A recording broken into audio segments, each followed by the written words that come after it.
Site No Brainer Languages, verbos auxiliares 2. No vídeo anterior nós fizemos esse mesmo exercício, mas só com interrogações. O de hoje vai ter frases afirmativas como essa, além de frases negativas que também usam verbos auxiliares. Então a primeira frase, eu nunca fui para o exterior, mas meu melhor amigo foi.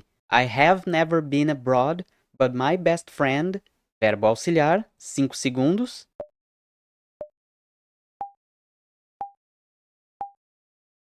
Aqui tem duas frases, nunca fui pro exterior e meu melhor amigo foi. Se isso aqui está se referindo a uma experiência de algum momento do passado até o momento atual, então justifica esse have never been, que é o present perfect. Automaticamente essa segunda frase, que quer dizer a mesma coisa, também tem esse foi, que poderia ser passado, como present perfect. I have never been abroad, but my best friend. Present perfect usa os auxiliares have ou has. Para descobrir qual deles, é preciso saber quem é o sujeito dessa frase. No caso, dessa frase. My best friend, tudo indica que é ele. No português está como masculino, então ele deve ser he. Se o sujeito é he, então entre have e has é a conjugação da terceira pessoa. He has, she has, it has. Então, has deve ser o verbo auxiliar. Agora a pergunta é, em que posição nessa frase o verbo auxiliar has fica? 5 segundos.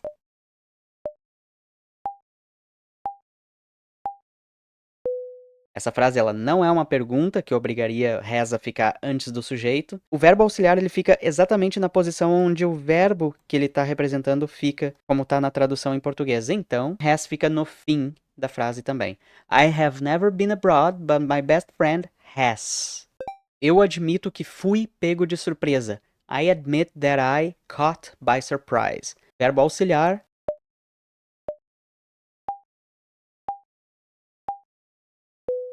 Fui, a gente já sabe que pode ser passado, was ou were, do verbo to be, ou, se a frase for present perfect, have ou has. Então, pode ser um desses 4 auxiliares para representar esse tempo passado do português. Para ser present perfect, essa frase teria que ter um verbo particípio e aqui tem, caught. Então, caught é o passado do verbo catch, de pegar, passado particípio. Mas essa frase tem um detalhe também. Fui pego significa que a frase está na voz passiva. Tem que ser uma das conjugações do famoso verbo to be. Ou seja, é was e were e não have ou has. Então ela não é present perfect do inglês. Então was ou were, basta descobrir quem é o sujeito. I é o sujeito. Se I é o sujeito, a conjugação do verbo to be no passado para I é I was. Então was é o auxiliar. Agora a posição desse auxiliar was.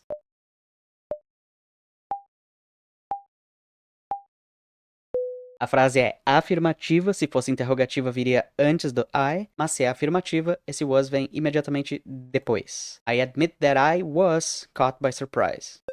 Uma observação é que uma frase na voz passiva do inglês como essa, ela pode ser no present perfect, mas aí a frase teria que ser I admit that I have been caught by surprise. Aí teria que ter o verbo to be como passado particípio junto com caught, representando ou sendo conjugado no tempo verbal present perfect. Aquele novo telefone que eu encomendei outro dia e falei pra você sobre, finalmente chegou.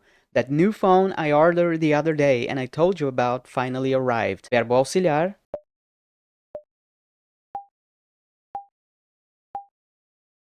A frase é gigante, mas é porque o sujeito é gigante. O sujeito dessa frase todinho é aquele novo telefone que eu encomendei outro dia e falei pra você sobre. Tudo isso é o sujeito. A frase mesmo é finalmente chegou. Então, se a frase fala de algo que começou no passado e pode ser anunciado agora no presente, como conclusão, a frase é present perfect. Por isso ela precisa de auxiliar. O modelo da frase está perfeito como simple past. Não precisaria fazer nada nele. Mas, como aqui é um exercício de verbos auxiliares, se essa frase é present perfect, então a gente só pode usar have ou has.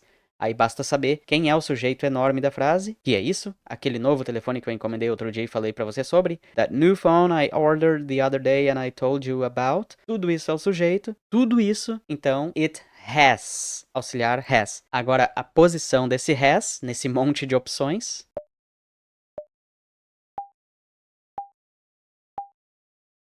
A frase é afirmativa, então ele é depois do sujeito. Onde o sujeito acabar, has começa. That new phone I ordered the other day and told you about has finally arrived. That new phone I ordered the other day and told you about has finally arrived. Uau, seu cachorro labrador gosta mesmo de nadar. Wow, your Labrador dog like to swim. Verbo auxiliar.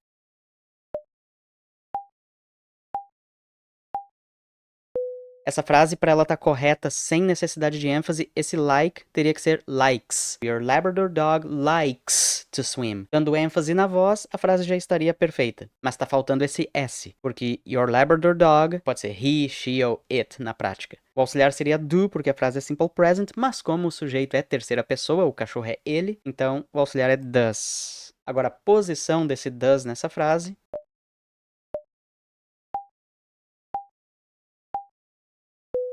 A ênfase é feita colocando o auxiliar correto entre o sujeito da frase e o verbo. Quem é o sujeito dessa frase? Your Labrador dog. Does tem que vir imediatamente onde o sujeito termina, que é aqui. Your Labrador dog does like to swim. Por isso que o like não tem o S, porque o S foi transferido para o auxiliar. O auxiliar seria sempre do no presente, mas é um do que recebe esse S na terceira pessoa, por isso que ele vira does. E o verbo principal perde esse S.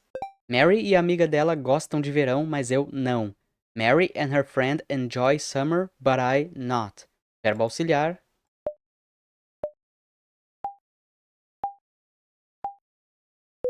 Mas eu não, esse eu não significa eu não gosto de verão. Então a frase é no presente, simple present. O sujeito dessa parte da frase é I, eu. Então o auxiliar sendo simple present e o sujeito I é I do. Agora a posição desse do nessa frase.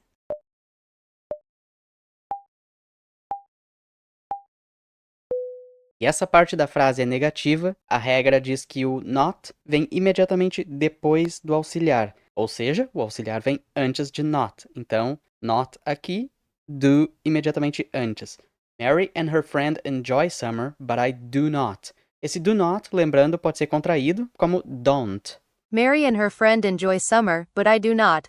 Não tenho certeza se você moraria lá, mas eu certamente moraria. I'm not sure whether you would live there, but I certainly. Verbo auxiliar.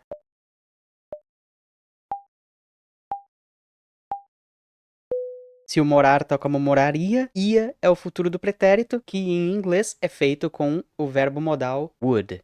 Agora a posição desse would.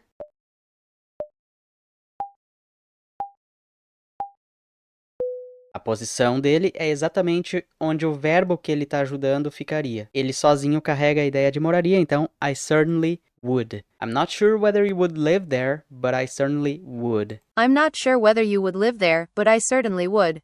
Nós fomos ajudados quando nós mais precisávamos. We helped when we needed it the most. Verbo auxiliar.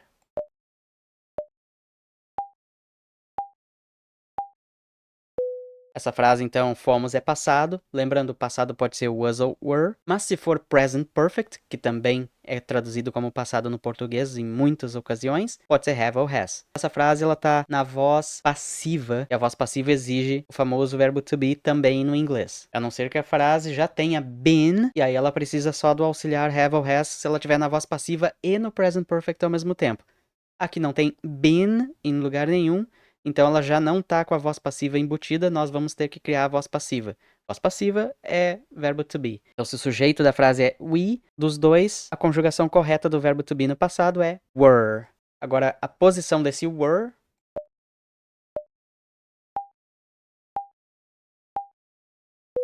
A frase é afirmativa, se fosse interrogativa, seria antes de we. Como é afirmativa, vem na mesma sequência que nós vemos em português. We were. We were helped when we needed it the most. We were helped when we needed it the most.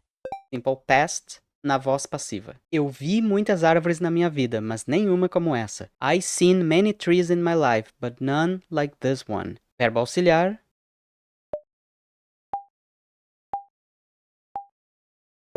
Pode ser simple past ou pode ser present perfect. Depende de como esse vi está representado já no modelo. E ele está aqui. Se fosse simple past, a conjugação seria I saw many trees in my life, but none like this one. E a frase estaria perfeitamente completa no simple past, sem necessidade de verbo auxiliar nenhum, a não ser que quisesse dar ênfase, onde a frase seria I did see many trees. Aí o verbo seria see no infinitivo, né, na versão neutra, porque o did seria o passado. Mas esse não é o caso, então, se o verbo principal está como seen, então significa que essa frase está no tempo verbal present perfect. Então, o auxiliar só pode ser have ou has, dependendo de quem é o sujeito dessa frase. O sujeito dela é quem conjuga o seen, eu, I, e na conjugação, I have.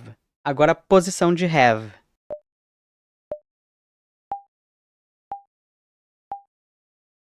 A frase é afirmativa, então have tem que vir imediatamente depois do sujeito e antes do verbo principal. I seen, então have é aqui. I have seen many trees in my life, but none like this one. I have seen many trees in my life, but none like this one. Esse dispositivo não é adaptado para o calor extremo. This device is not adapted for extreme heat. Verbo auxiliar.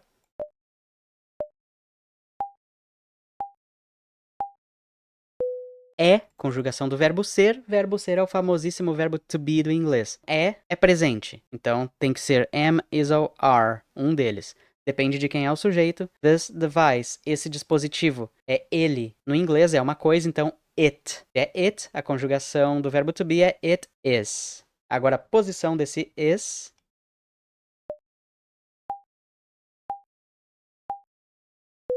A frase usa is e é uma frase negativa. Basta lembrar que quando a frase é não é no português, no inglês é o inverso. Primeiro o verbo, depois o advérbio not. Então, se o advérbio not está aqui, is tem que vir imediatamente antes de not. This device is not adapted for extreme heat. This device is not adapted for extreme heat. Você deve achar que eu não notei, mas eu notei. You may think I didn't notice, but I... Verbo auxiliar.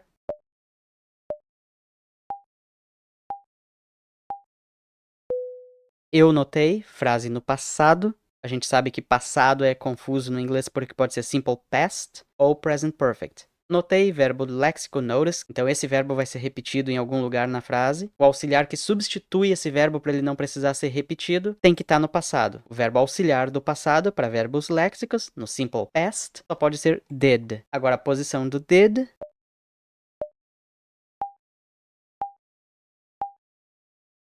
É onde o verbo que ele vai substituir deveria ficar. Ou seja, you may think I didn't notice, but I did. You may think I didn't notice, but I did. Não estava chovendo hoje, mas estava ontem. Verbo auxiliar.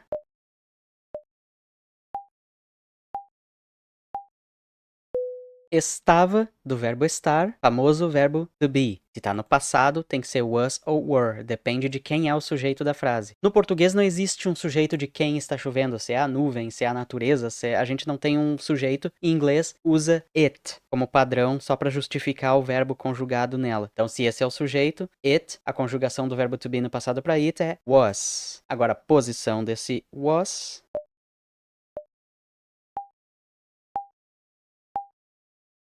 Frase afirmativa, então a posição é imediatamente depois do sujeito que está conjugando was. Então, it was. It's not raining today, but it was yesterday. It's not raining today, but it was yesterday. A título de curiosidade, esse yesterday podia estar antes do it, but yesterday it was. Ainda assim, o it e was na frase afirmativa vem nessa posição, it conjugando was. Os resultados finais vão ser ótimos. The end result's going to be great. Verbo auxiliar.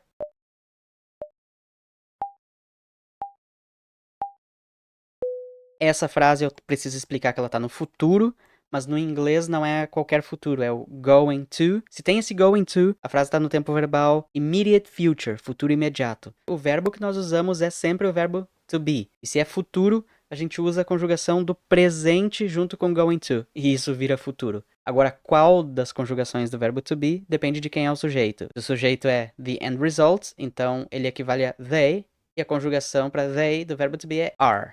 Agora, a posição desse are.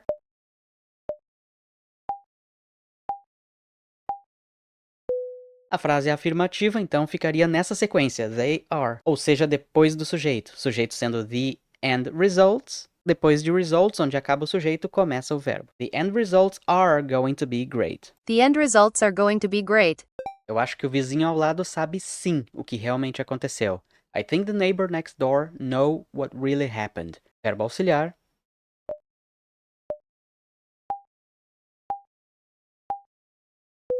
Sabe, presente, simples, sim, dá a ideia de ênfase, é simple present e tem ênfase, a gente vai usar o auxiliar ou é o do ou é o does. Depende de quem é o sujeito dessa frase. O vizinho ao lado é o sujeito dessa segunda parte. The neighbor next door. O vizinho é ele. Se é ele, então é he. Se é he, então entre do e does, he does. Agora, a posição desse does na frase.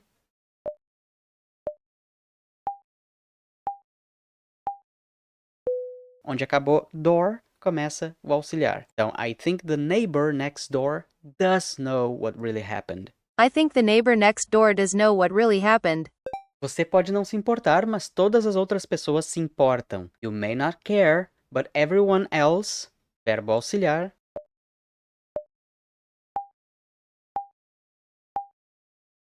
Essa aqui tem que cuidar para não cair na armadilha da tradução cega, tem que interpretar de um jeito certo. Todas as outras pessoas se importam. No português, todas as outras pessoas, no plural, então a conjugação ficou no plural, se importam. Mas em inglês, essas pessoas todas são everyone else. Por que foi todas as pessoas? Poderia ser todo o resto. A gente tem que interpretar esse, mas todas as outras pessoas seria, mas todo o resto se importa. Porque plural e singular faz diferença no inglês, dependendo de quem é o sujeito. Everyone, no inglês, sempre é singular. É como se fosse todo mundo, ou nesse caso, todo o resto. Todo o resto seria everyone else. Esse else dá a ideia de todas as outras pessoas. Por isso a escolha da tradução foi todas as outras pessoas, mas a gente trabalha no inglês aqui com o singular everyone. Então a escolha do verbo auxiliar é influenciada pelo sujeito que está conjugando ele, que no inglês é um singular, não um plural, como a tradução faz pensar. Se a frase está se importam ou se importa, ela é presente. Presente simples, então simple present, os auxiliares só podem ser do ou does. Se o sujeito é everyone e everyone no inglês é singular, a conjugação do singular é sempre does. Agora a posição desse does é imediatamente depois do sujeito. Se o sujeito no português é todas as outras pessoas, e aí o verbo. No inglês, esse todas as outras pessoas, que é everyone else. You may not care, but everyone else does. You may not care, but everyone else does. E para quem perdeu a outra parte do vídeo onde só fizemos perguntas nesse mesmo exercício, aqui está o vídeo. Aqui está o vídeo onde nós demos ênfase aos auxiliares do simple present, ou seja, am, is, are, do e does. E aqui está o vídeo que explica como frases negativas funcionam em inglês tanto com not quanto com no. E com isso, see you next time!